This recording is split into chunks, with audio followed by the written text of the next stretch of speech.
So ఎలా అనిపించింది? బాగుంది ఇంటర్వ్యూస్ అనేది ఏం చూడలే నువ్వు. అవును సార్. ఇప్పుడు రవిచంద్ర వీళ్ళంతా 3-4 months నుంచి ఇంటర్వ్యూస్ అటెండ్ అవుతున్నారు వితౌట్ సీయింగ్. అంటే ఇంకో 3-4 నువ్వు మెంటల్గా ఇంకెన్ని రోజులు అనుకున్నావు ఇంటర్వ్యూస్? నేను మెంటల్గా నేను 50 నుంచి స్టార్ట్ అనుకున్నా సార్.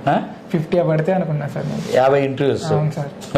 అంటే గుడ్ గుడ్ గుడ్. అదే నేను ఎప్పుడు చెప్తుంటా కదా. అవును సార్. అంటే మనం ఎంత ఎక్స్పెక్ట్ చేస్తాం. ఇప్పుడు మనం ఒక 2 ఇంటర్వ్యూ 3 ఇంటర్వ్యూలు కొట్టాలి అని అనుకున్నామంటే మనం ప్రతి ఇంటర్వ్యూకి భయపడాలి. స్ట్రెస్ అవుతుంది. అవును సార్.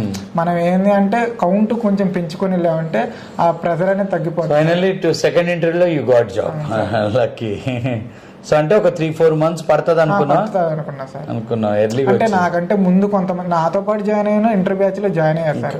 అయిపోయారు. అయితే వాళ్ళు వెళ్ళిపోయిన తర్వాత వాళ్ళని చూస్తుంటే మనకు కూడా అలా పట్టుద్దేమో అని కొంచెం అనుకున్నా సార్. టైం పడుతుంది. అయితే వాళ్ళకి మనకి అంటే వాళ్ళు మిస్టేక్ చేశారు సార్. ఎందుకంటే మనకంటే ముందు వెళ్ళటం ప్రిపరేషన్ అవ్వకుండానే ఇంటర్వ్యూస్ కి బ్యాచ్ కి వెళ్ళిపోతే జాబ్ వస్తుందేమో అనుకున్నారు సార్. అనుకున్నాను. అది అబద్ధం. సబ్జెక్ట్ అవ్వకుంటే ఎలా అవుతుంది? కాదు కదా. అంటే వాళ్ళు జాయిన్ అయ్యేటప్పుడు ఎంత సబ్జెక్ట్ అయిపోయిందో ఇద్దరిది ఈక్వల్ సబ్జెక్ట్ అయిపోయింది. తొందరగా వెళ్ళిపోయారు. అయితే వాళ్ళు ఇంటర్వ్యూ బ్యాచ్ లేకుండా ఇంటర్వ్యూ క్వశ్చన్ ప్రిపేర్ కావటం వల్ల ఉన్న సబ్జెక్ట్ ను వదిలిపెట్టేసి కొద్దిగా ప్రెజర్కి గురైపోయి సబ్జెక్ట్ మీద కొంచెం డెప్త్ వెళ్ళకుండా దానివల్ల వాళ్ళకి అనేది కొంచెం మైనస్ అయింది సార్.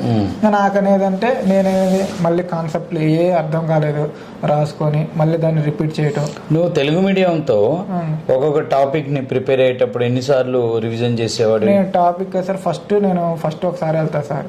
వెళ్ళిన తర్వాత నాకు ఏదైనా అర్థం కాకపోతే పక్కన వేరే వాడిని అడుగుతా సార్. వాడికి కూడా తెలియకపోతే ఇంకొకటి సార్. అలాగా నేను అనేది నాకు ఆ కాన్సెప్ట్ అర్థమయ్యేదాకా నేను వేరే కాన్సెప్ట్కి వెళ్ళను సార్. ఇది కరెక్ట్ మెథడాలజీ ఆఫ్ లెర్నింగ్.